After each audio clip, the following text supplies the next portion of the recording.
G'day, legends, and welcome to another monster episode of the Leg Up podcast. We have a stacked show for you today, heading into Underwood Stakes Day. Far out, how good a time of year is this, punters? Finals footy, Group 1 racing. If you're listening to this, you're not excited, then chop it off. But a quick take from the weekend. My Viasistina rollover campaign went pop. Mm-hmm. And Craig Williams put his hand up for an early nomination for Rider of the Spring. Is Mr. Brightside champion of future Hall of Famer? Yeah, Mr. Bright. Yeah, well, 10 Group 1s. But I wouldn't think that was the Rider of the Spring. Well, it'd be a nomination. It was brilliant. Well, he doesn't get enough credit. No, but they went 35 lengths slow. I think it was more. It's not his fault. No, and good initiative from Craig to lead, but I think. What else was he going to do?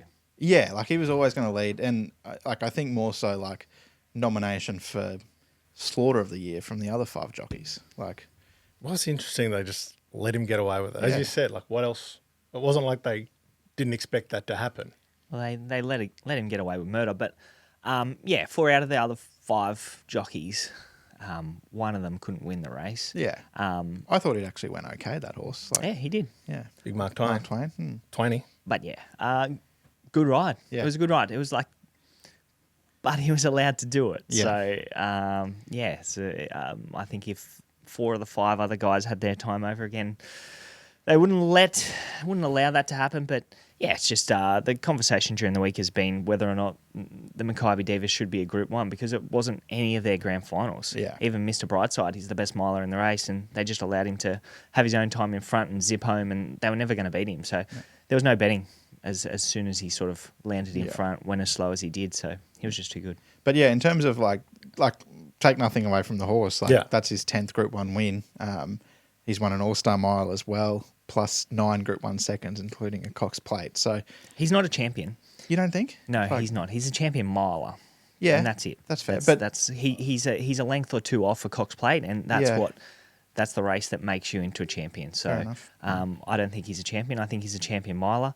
Potentially, I don't know what gets you into a Hall of Fame. I don't know what the criteria is, but he deserves to be in there. He's won 10 Group 1. So, I think once you're getting into double-figure territory of Group 1 wins, I think you're a champion something. Yeah. He's a champion miler. Yeah. Asterix. Yeah. You got champions. You got champions, and then you got out-and-out champions. Yeah. Yeah. Where does legend sort of Well, out-and-out champions are the legends. The legends. Yeah. They're the legends. So Wings, maybe he is Black a champion. Caviar, Kingston Town. Yeah. They're in a different category of champion to Mr. Brightside. Yeah, definitely. No. Animo's not in that category. No. We haven't seen one since Wings. Yeah. Absolutely jam-packed show. We've got the Group 1 Underwood Stakes, the Sir Rupert Clarke Stakes, both at Caulfield, and then we're going to preview the shorts at Randwick. Then we're going to get best bets and lay of the day. You've been travelling well with the lay of the day? Yeah, lay of the day's been going all right. The lay of the day has been winning. A few critics last week. What was that? By the time the show was uploaded, it was no longer favourite. And you're not allowed to lay a horse that's not a favourite. That's not a favourite. Well, maybe those guys just give them the link to this show. Yeah. And get early. Yeah. You can lay 1,000 to 1 shot on Betfair if you want. If you think it's 2,000 to 1 shot. Exactly. Yeah, why not? Yeah, should have laid Crossbow win and place because it went no good. Yeah, it was good pick. Yeah. Good pick. Yeah. We'll get one beat again this week. I don't think the owners will be very happy with it. No, don't. You like upsetting people. Yeah. So I see Tavi Time's back too, actually. Well, wait, he hasn't raced since he hasn't emailed you for a while. All right, let's get into the Underwood Stakes. Race 7 at Caulfield. Weight for age over 1,800 metres. Sir Delius, the highly impressive input, is our favourite at $2.40. Buckaroo. Last year's winner of this race, aiming to go back-to-back. He's on the second line of betting at $4.20. Moira is $6. She finished strongly last start in the So You Think Stakes behind Desert Lightning, who is next in the market at $9.50. We didn't bring this up at the top of the show, but you and I are tied on the Group 1 leaderboard. A lot of pressure on you now, buddy. Oh, no, there's a long way to go this spring carnival. Oh, like early lead. Yeah, I'm still alive in my rollover challenge, which is more than can be said for the other two men in this room. You're just hopeful that she goes to the paddock now and Yeah, exactly. Tick. bag the 520. 1 from 1. We've had a $300 outlay across all of us, Yeah. $530 return Yeah. or something. So Yeah. I think we went off a little bit early. Like, I would have liked to. You saying you want a second chance? I would have liked to pick. I think I went off a little bit early anyway. Yeah. He was a good run, nepotism. But he was no hope of winning that race. That was just If you 100 could go in the again, bin. who would you be going again on right now? I would have went Autumn Glow. Oh, yeah, fair. Yeah. Oh, How'd you find it? all right, well, let's look at this race. There's a lot to like about this race. It is a great race. Where are you looking? Yeah, it's not really a race I'm overly keen to get involved in, but I think it's a very good learning race. So the last 2 years, the winner of the Caulfield Cup and the Melbourne Cup has run in the Underwood. Without a Fight did the Cups double, so he was just one horse. But last year Buckaroo won this race, then won. Maybe I'm wrong there because he should have won the Caulfield Cup. I'd have to check but I'm fairly positive that. What was his name? Oh, yeah, the horse of Kieran Mars. Yeah, Duke de Sessa. Duke de Sessa. Almost certain he I reckon did he run did. in it. I Yeah. reckon he did. I reckon you're right. Yeah, and then Knight's Choice finished like 9th, and then Back went yourself and won in. the. Yeah, well, Usually he does. I did, yeah, but I just had in my head that Buckaroo won the Caulfield Cup, but he didn't. Well, they filled the Quinella last year then.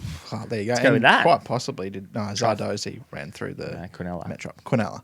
Yeah, so I think this is a good race to take a big note of and going forward into those 2 big features. And, for the sake of a few of my futures bets, Middle Earth, Moira and Sir Delius, I'm hoping that they're all right in the finish. But for the sake of this high pressure Group 1 leaderboard, I'm going to have something each way on Golden Path on the 7-day backup. Okay. Now, I know he's coming through a handicap at Flemington last week, but he was only second up there 4 weeks between runs. Fast tempo, he sat nice and handy to the speed there.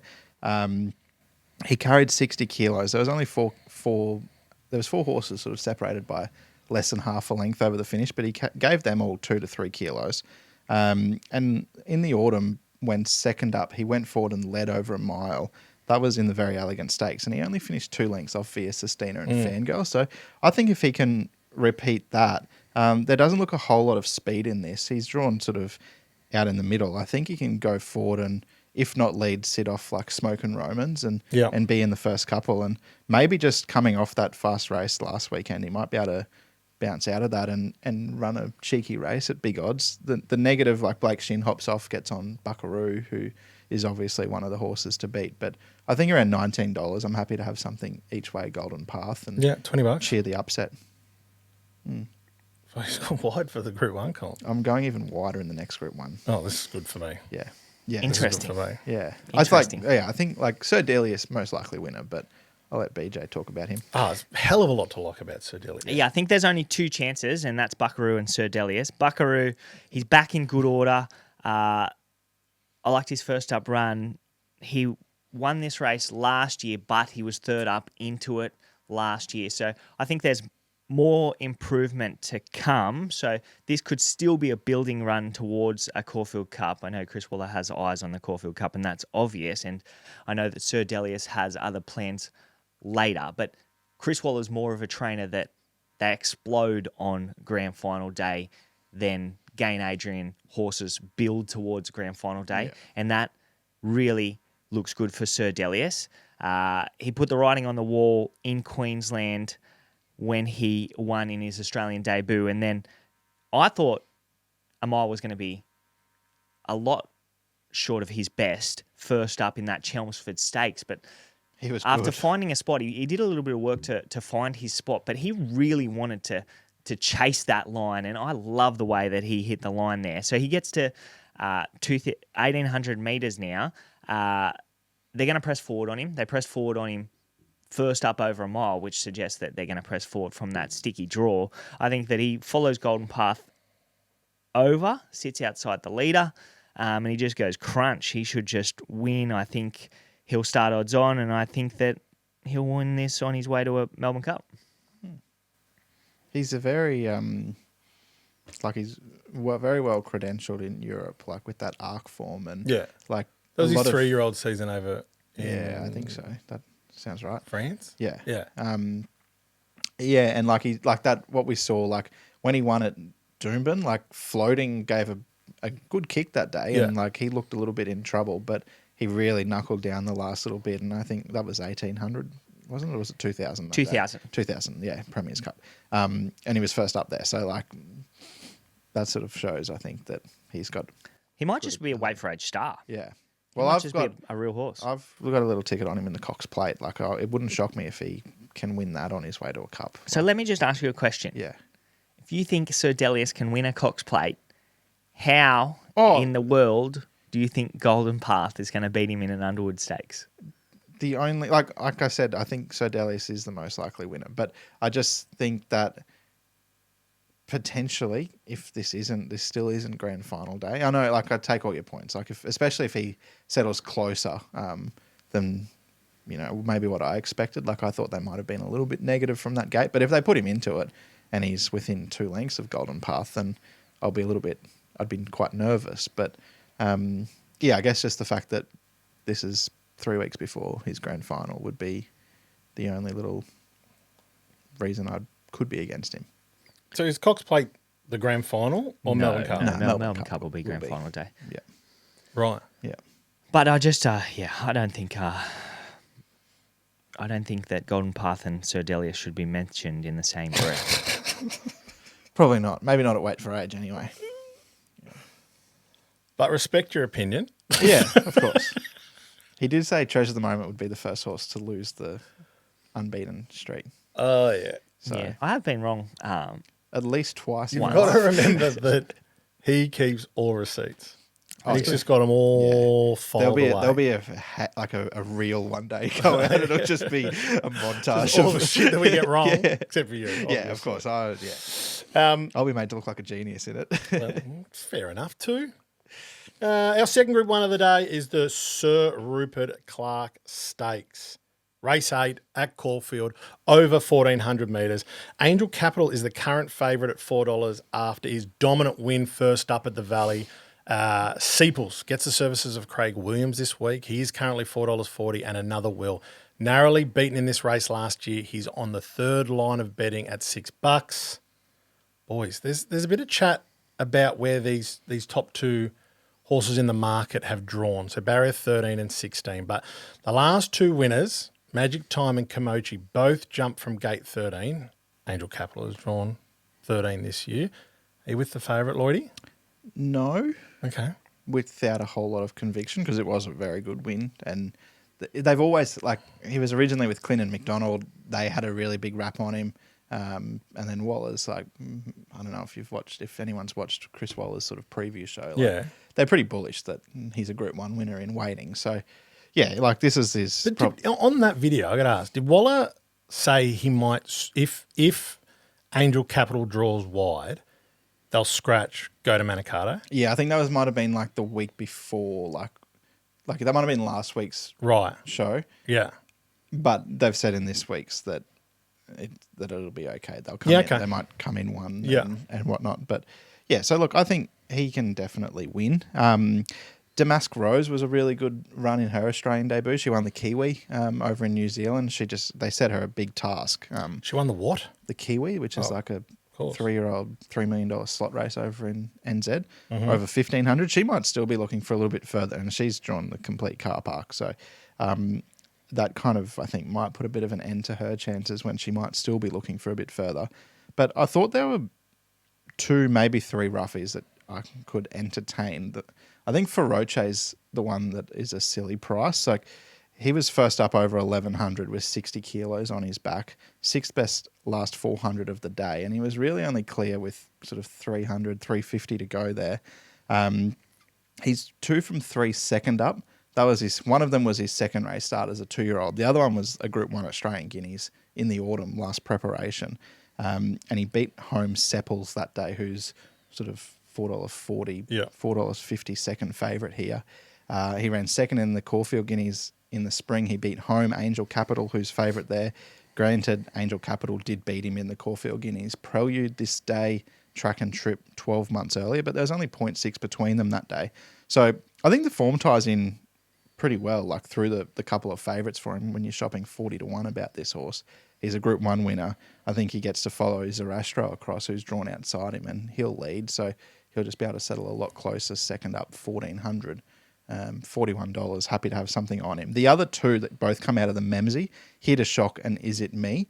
Definitely leaning Here to Shock out of those two, but he was just sort of carved up early. He was slow to begin in the Memsey. It was a fast tempo. Pinstriped was ridden upside down, and they really sort of zipped along in front, and he faded. But I think 7 third up starts for like 6 top 2 finishes or something, and 9 wins at 1,400. So he's an elite 1,400 metre horse.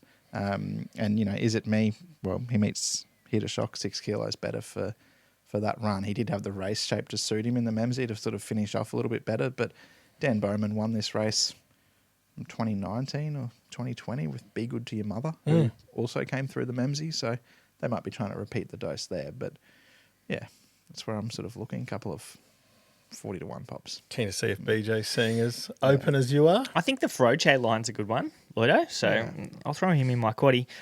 The two favourites are the obvious starting point, Angel Capital and Sepals. I've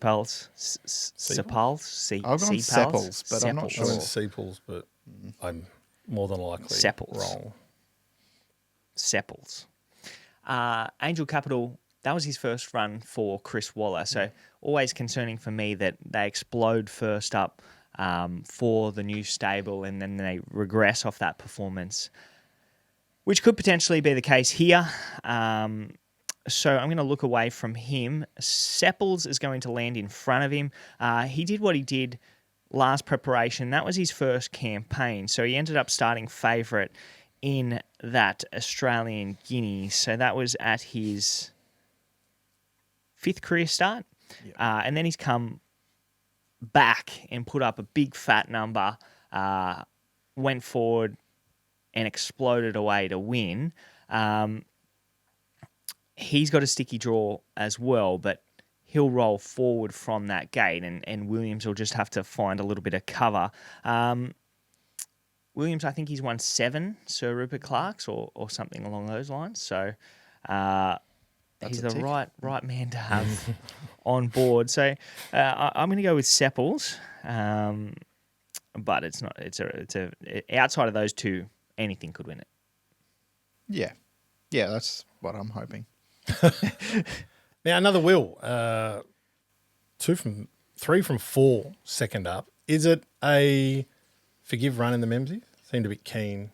Yeah, I don't know. I probably want to see him do something before I backed him. Yeah, because I thought he was well backed off the top of my head to win that Memsey. He was heavily supported. Was he? So whether or not he was keen, I don't know why he would have been keen because he was poor. They ran along he shouldn't have been keen given they went along at a decent clip. Yeah.